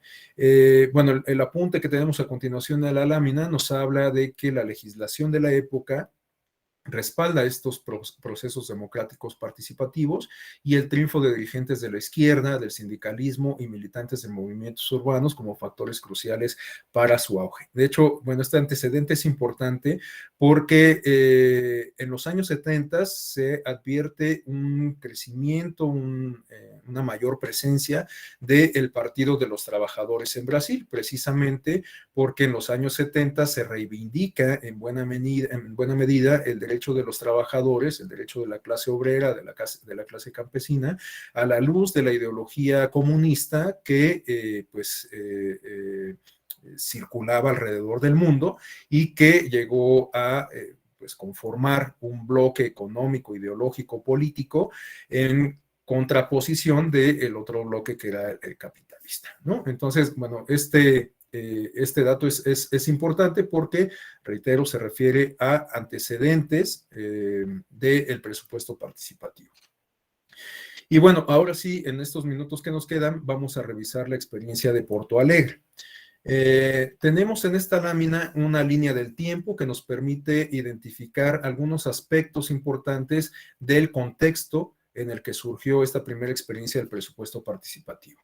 Bueno, un primer dato nos habla del tiempo que duró la dictadura militar en Brasil. Es un periodo que va de 1964 a 1985. Como todo proceso político, no es que en el 85 haya terminado de tajo la dictadura militar, pero podríamos considerar que, pues por lo menos en ese momento, empieza a debilitarse el régimen de manera considerable para dar tránsito a la democracia, ¿no? No es que podamos considerar el 5 de diciembre de 1985 a las 17 horas con 23 minutos terminó la dictadura militar. Eso es absolutamente imposible. Pero consideramos que en ese año del 85 comienza a debilitarse el régimen y empieza el tránsito a la democracia, un nuevo proceso político que coloca a la nación sudamericana en la ruta democrática. La transición política, de hecho, comienza varios años antes, en el año 74, y podríamos considerar que culmina o encuentra un punto clave en el año 88. En el caso brasileño, pues ocurre lo mismo que en el caso mexicano, ¿no? En el caso mexicano comenzamos nuestra transición a la democracia desde la reforma del año 77 en materia político-electoral. Durante los años 80 tuvimos algunas reformas igual en la materia. El año 88 con la controvertida elección presidencial en donde resultó electo Carlos Salinas de Gortari, se marcó un parteaguas que dio paso a las grandes reformas electorales que se suscitaron en los años 90 y que hay algunos autores que consideran que encontró su punto cúspide en la elección presidencial del año 2000, cuando por primera ocasión en más de 70 años un candidato de oposición ganó la presidencia de la República. Esto, por supuesto, está a discusión. Igual, en el caso brasileño, pues el periodo de transición lo podríamos identificar igualmente desde los años 70, en este caso en el año 74, y lo podríamos considerar que encuentra su punto máximo, su punto cúspide en el año 88. ¿Por qué en el año 88? Porque fue cuando se promulgó la nueva constitución política de aquella entidad. Pero previo a la promulgación de la Constitución del 88, encontramos algunos aspectos que también vale la pena comentar. Por ejemplo, que en el año 85 se llevó a cabo una sucesión presidencial, fue electo Tancredo Neves, quien, bueno, resultó electo, pero por cuestiones de salud no logró asumir la presidencia de la República de Brasil, de tal suerte que fue sustituido por quien había sido electo como vicepresidente, que es José Sarney, o fue José Sarney, ¿no? Y otro aspecto importante que coincidió con la promulgación de la Constitución ya en el año 88 se refiere a que el Partido de los Trabajadores, que como les comentaba había adquirido una mayor presencia, una mayor, bueno, se había fortalecido durante los años 70, bueno, pues durante los años 80 en particular, ese año que se promulgó la Constitución, logró ganar alrededor de, bueno, no alrededor, sino 36 municipios en Brasil, ¿no? Estos eventos, el hecho de que se ganara un candidato de oposición a la presidencia de la República, que se contara con una nueva constitución política, el hecho de que comenzaran a ganar partidos de oposición gobiernos municipales, pues por supuesto que sentó un nuevo estado de cosas que permitió advertir un equilibrio de poder y que transfirió responsabilidades y atribuciones antes centralizadas en el gobierno federal hacia el ámbito de los municipios y de las provincias o de los estados, ¿no? Bueno, algo que también vale la pena destacar, retomando el apunte sobre la promulgación de la Constitución, es que en la Constitución se establece en el artículo primero que, bueno, pues la República de Brasil se conforma por está integrada por una federación que representa la unión de estados y municipios, que se asume como un estado democrático de derecho y que tiene como fundamentos la soberanía, resalto con negritas la ciudadanía por la importancia que se le da a la institución a esta categoría social, política y jurídica. Bueno, se señala también como parte de los fundamentos la dignidad de la persona humana, los valores sociales del trabajo y la libre iniciativa, que bueno, también podemos asociar con la participación política, el pluralismo político, que nos habla ya de una condición democrática, y además en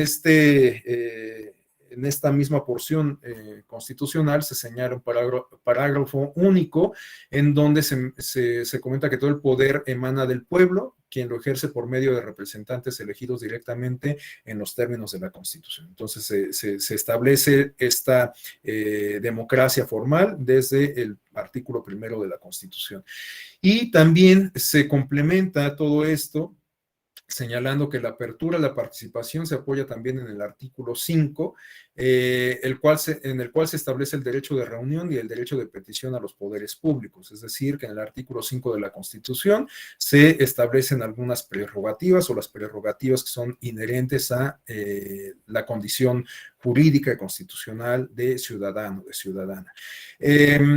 A diferencia de la Constitución mexicana, bueno, pues la Constitución brasileña es como más tradicional en el sentido de que establece principios, ¿no? No es tan reglamentaria como el caso mexicano. En el caso mexicano, bueno, pues ustedes que son expertos en derecho electoral saben que el artículo 41 establece una serie de reglas que en otros casos, en otras experiencias, tendrían que estar contenidas en una ley secundaria, ¿no? Bueno, caso brasileño, se establecen solamente algunos principios en esta lógica clásica de entenderlos como mandatos de maximización, ¿no? Bueno, entonces, estos mandatos de maximización en el caso brasileño hacen alusión a la ciudadanía como un fundamento de la propia organización política de la República Federal de aquel país sudamericano. Ahora, teniendo como base esto, tenemos ya algunos antecedentes específicos, concretos de la experiencia de presupuesto participativo en Porto Alegre, en Brasil. Bueno, aquí tenemos algunos datos que nos sirven de contexto. Tenemos que esta ciudad de Porto Alegre, en aquel momento, estaba conformada por una población de alrededor de 1.300.000 habitantes y está en el centro de una región metropolitana de alrededor de 3 millones de personas, bueno, en aquel momento. El proceso de presupuesto participativo empezó en el año 88, es decir, este año que resultó muy significativo, crucial, parteaguas en el desarrollo del sistema político moderno en Brasil, a raíz de la victoria electoral de una coalición de partidos encabezada por el Partido del Trabajo, que llevó a la alcaldía de Porto Alegre, naturalmente, a Olívio Dutra. A partir de entonces asumió la conducción Olívio Dutra del proceso de una nueva categoría de dirigentes provenientes de la izquierda, en particular del Partido de los Trabajadores, provenientes también del sindicalismo y militantes de movimientos urbanos. Bueno, a continuación, el siguiente apunte nos refiere que el experimento, dado que pues era una cuestión inédita, era un ejercicio que no se había llevado a cabo y que por lo tanto podríamos clasificar ahora a la luz de la experiencia como un experimento, como un evento con matices, con tintes exploratorios. Recibió desde el origen esta denominación de presupuesto participativo, ¿no? Y tuvo una considerable aceptación entre la población, que, como se señala igualmente en el apunte, facilitó nuevos triunfos electorales a la coalición política, en donde el Partido de los Trabajadores era protagonista, mejorando sus resultados en las sucesivas elecciones para la renovación de la alcaldía en los años 1992, 96 y 2000. Es decir, que el presupuesto participativo no solamente significó una posibilidad, un mecanismo de empoderamiento para la ciudadanía de Porto Alegre, sino que también le rindió frutos, le rindió dividendos en términos electorales a la coalición que encabezaba el Partido de los Trabajadores, en función de que pues repitió en las elecciones subsecuentes, ¿no? Bueno, aquí tenemos en esta lámina algunos aspectos que nos permiten identificar en términos generales cómo fue esta experiencia de Porto Alegre. Tenemos que el sistema de presupuesto participativo en aquel estado, en aquella ciudad, ha desarrollado un complejo entramado que relaciona diversas instancias de participación popular. Naturalmente involucra la administración pública del ámbito del municipio y también a el órgano legislativo del Estado. Esto en un proceso que se divide en etapas y que se desarrolla a lo largo de un año completo, de 12 meses. El siguiente apunte se refiere a que el presupuesto lleva consigo una gran legitimidad social, es decir, sí ha tenido una repercusión importante, ha sido aceptado por la ciudadanía, se siente motivada a participar en el mismo y en los hechos ha modificado la distribución del poder político y de la cultura política porque se considera un mecanismo de justicia distributiva que se despliega a partir de la transferencia de recursos de los barrios más ricos a las regiones más pauperizadas. Bueno, esto por supuesto también está a discusión porque no es precisamente que el presupuesto participativo sea un mecanismo basado en las políticas de Robin Hood en donde se les quite a los ricos para dárselo a los pobres, pero sí podemos considerar un mecanismo que contribuye a una distribución de la riqueza, de los bienes públicos, de una manera más equitativa, ¿no? El siguiente aspecto se refiere a que el sistema de cogestión entre la estructura participativa y la de la municipalidad requiere de un funcionamiento colegiado, de un funcionamiento articulado entre ambas instancias y de mecanismos de coordinación, evidentemente. Y el último apunte nos señala que las decisiones se toman de manera conjunta entre las unidades administrativas del ámbito municipal y los organismos pertenecientes a la estructura de gobierno igualmente municipal y una estructura participativa que abarca todo tipo de entidades comunitarias de base regional, es decir, pues propiamente la ciudadanía, ¿no? Bueno, los últimos apuntes generales se refieren a que el sistema de presupuesto participativo no está formalizado en alguna ley, aunque se desarrolla bajo la cobertura de principios constitucionales, ¿no? De ahí la importancia de que hayamos hecho alusión a los contenidos de la Constitución, en el artículo 1 y en el artículo 5, que se refiere a entender la ciudadanía como un fundamento de la democracia brasileña, ¿no? Pero, bueno, pues aquí podemos advertir justamente una experiencia en donde se llevó a cabo sin un fundamento jurídico, sin un fundamento legal. Bueno, tenemos a continuación que la Constitución del 88 prevé para cada nueva administración en los distintos niveles de gobierno la obligación de elaborar un plan plurianual de 4 años, el envío de directrices presupuestarias cada año y el proyecto de ley de presupuesto que debe aprobar la legislatura respectiva. Y por último, tenemos que existe o suele existir una tensión entre la legislación y la práctica presupuestaria en razón de que la obligación de elaborar el presupuesto es del Ejecutivo local y la facultad de aprobación es del legislativo. Es como en el caso mexicano, en donde el proyecto de presupuesto es enviado por el Ejecutivo, pero finalmente la discusión de aprobación corresponde a el órgano legislativo. Bueno, y para cerrar ya esta primera sesión en atención al tiempo, tenemos aquí las etapas que distinguen a el desarrollo de esta experiencia de presupuesto participativo en Brasil. Tenemos que inicia con un proyecto de ley elaborado por el Ejecutivo que se envía al Legislativo. Aquí es como funciona en la actualidad en Porto Alegre, en Brasil. Después de que este proyecto es enviado al Legislativo, pues bueno, naturalmente se discute, en su caso se aprueba y queda para ser ejecutado al año siguiente, lo cual nos habla pues de una condición de planeación que evidentemente es a todas luces importante para el desarrollo de un proceso de esta naturaleza. Después, en el primer año, se evalúa el ejercicio del anterior y se delibera para la elaboración del presupuesto para el año siguiente, es decir, que se hace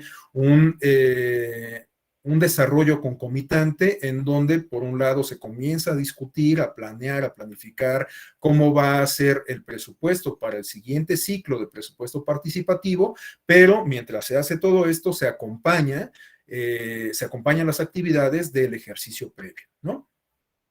Y tenemos también que en el segundo año se ejecuta, pero al mismo tiempo se repite la evaluación del ejercicio anterior y se discute el presupuesto para el tercer año. Como les comentaba, bueno, pues la idea es que sea cíclico y que mientras se van desarrollando todas las etapas de un primer ejercicio de presupuesto participativo, se van desarrollando otras etapas que corresponden al presupuesto participativo próximo, siguiente. Bueno, tenemos que las etapas que se desarrollan en el primer año de presupuesto participativo se refieren a la realización de las asambleas regionales y temáticas, a esta división de células en donde se llevan a cabo los ejercicios de deliberación a los cuales hacíamos alusión hace rato. El mismo primer año se integran instancias de participación y se discute el presupuesto y la aprobación del plan de inversión por parte del Consejo de Presupuesto Participativo Municipal.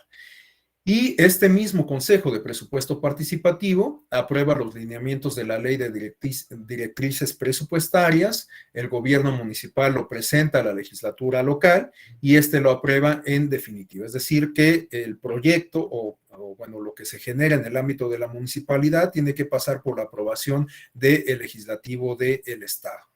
Y al final se publica un folleto con los planes para cada región y secretaría para su control por parte de la ciudadanía. Naturalmente, todo este esquema pues está descrito de una manera muy general. Por supuesto, hay muchas etapas intermedias, hay un nivel de complejidad mayor, como lo vamos a ver mañana para el caso del presupuesto participativo de la Ciudad de México. Son muchos los elementos que intervienen en el desarrollo de esta figura, aunque aquí tenemos, digamos, como el esquema general del funcionamiento para el caso de Brasil.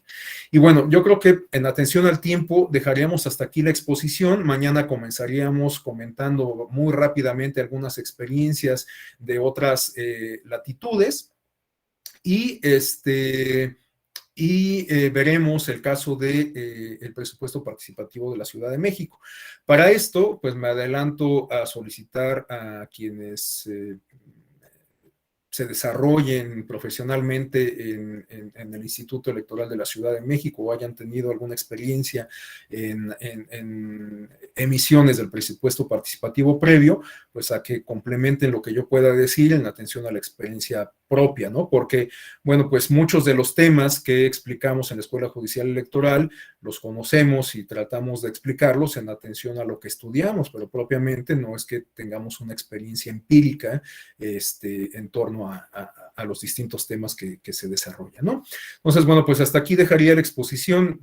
Nos quedan 5 minutos. No sé si alguien desea hacer algún comentario final, alguna conclusión o cualquier intervención, pues es bienvenida. ¿No? Bueno, pues si no hay ninguna intervención, únicamente me resta agradecerles el favor de su atención, que me hayan prestado pues algunos minutos de esta mañana y desearles muy buen día e invitarlos a que nos veamos el día de mañana. Igual comenzaríamos la clase y la grabación de la misma a las 8:05. ¿De acuerdo? Bueno, pues muchas gracias. Hasta mañana. Buen día. Gracias, hasta luego. Hasta luego, gracias. Gracias, hasta luego. Gracias, hasta mañana.